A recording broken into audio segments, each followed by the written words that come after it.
Welcome to the True Crime Never Sleeps podcast. I am your host, Larry Leese. Today we're diving into the unsolved bowling alley massacre. First, we'd like to thank our sponsor, Poddex, for sponsoring this episode. Check them out today at poddex.com and use promo code Larry21 for 10% off your first purchase. Poddex are unique interview questions and episode starting prompts in the palm of your hand. So whether you're a new podcaster or existing broadcaster looking to grow your audience or get more engagement, you're going to want to check them out today at poddex.com and the promo code Larry21 for 10% off your first purchase. And as always, if you want to be featured on an upcoming episode, you can send us a voicemail at 682-305-0483. Let us hear your thoughts on the episodes we cover. But now, let's dive right in to the bowling alley massacre in Las Cruces. Hopefully I can say that right. Saturdays in the 90s across America, you could find bowling alleys packed with children leagues during the day, people of all ages at night having fun. Heck, coming from the small towns of Alaska, I ended up always going to bowling alleys a lot with friends. It was either that or going to movies. Fortunately, for those at the Las Cruces Bowling Alley in New Mexico, their Saturday morning brought armed shooters. Then, February 10th, 1990 changed the course of history for them. It was a little after 8 a.m., and Ida Holguin was already in the kitchen of the bowling alley, preparing the day's lunch menu. Inside the office was day manager Stephanie Snack, working on adding up the receipts from the night before. Stephanie had brought her daughter Melissa Repass, 12, and her daughter's friend Amy Hauser, 13, with her that day. The two girls were going to work in the bowling alley's daycare center for the day. Around 8:20, a gunman walked into the kitchen and forced Ida into the office. There, another gunman was already holding the manager and the two young girls. The two men then made Stephanie and let them into the safe. They appeared to take only $4,000, leaving some money behind. After getting what was assumed they came for, those in the office thought the men would leave. Instead, they opened fire, striking all the victims at least once in the head with 22 caliber bullets. Steve Turan, 26, an employee at the bowling alley, arrived just moments after the gunfire. He didn't see anyone around, so he headed to the manager's office and stumbled on the bodies and gunmen. The gunman forced him, along with his daughter Valerie, 2, and stepdaughter Paula, 6, into the corner and shot them also in the heads. In all, they fired 25 shots into the victims, almost all at close range. After robbing the place and shooting all the victims, the robbers then set fire to the office, possibly to cover their tracks. Melissa was able to get to a phone and call 911 after having been shot in the head and body 5 times. The call came in at 8:33 a.m. Melissa, with the 911 operator begging for help, said, quote, 1, 2, 3, 4, 5, 6, 7 people have been shot. She told them the address of 1201 East Amador, then said she and the victims were in the office that was now on fire. Please hurry, it hurts. I'm the only one conscious. I'm holding my mommy.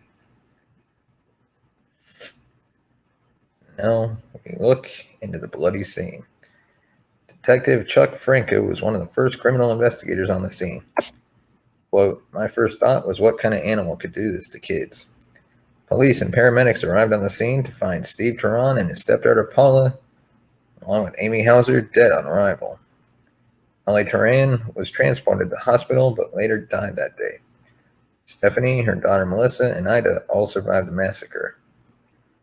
Police immediately set up roadblocks around the area and deployed search planes and helicopters. Officers from the U.S. Customs Service and Border Patrol aided looking for the killers, but were never found. Stephanie's brother Steve told the police that right before the shooting, he saw 2 Hispanic men walking towards the front of the bowling alley as he drove by. He watched as the older man handed the younger one a small briefcase. Steve said that the older one stopped and squatted down as he drove past and looked over at him. Another witness, who was across the street on a ladder painting, saw the same two men, but this time they were running away from the bowling alley, headed south. When questioned about the men who attacked her, Ida said that they had been there before. She remembered they had come in and seemed to be watching the customers and the daily operation of the bowling alley. What was the motive? Police wondered if it was indeed a robbery that just went horribly wrong, or something else. Either they planned to rob the place and then just enjoyed killing to shoot that many people, or it was made to look like a robbery to target one or more individuals that were shot. So what do we know about suspects? The first was described as being a Mexican male who spoke English. He was about 5'10" and weighed around 160 to 170 pounds, having brown hair and eyes and a mustache. Witnesses put his age between 28 to 34 at the time of the killings. Today, he'd be 58 to 64. The second gunman was also described as being a Hispanic male, standing about 5'6", weighing around 140. They said he had gray-white hair with brown eyes and spoke English with a Spanish accent. They believed he was about 48 to 54 in 1990. Today, he'd be 78 to 84 years old.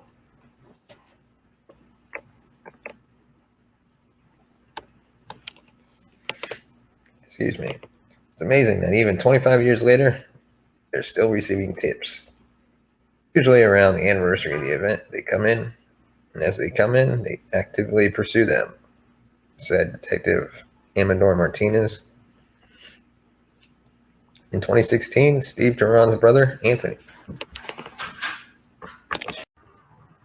In 2016, Stephen Turan's brother, Anthony, spoke with the Las Cruces Sun newspaper.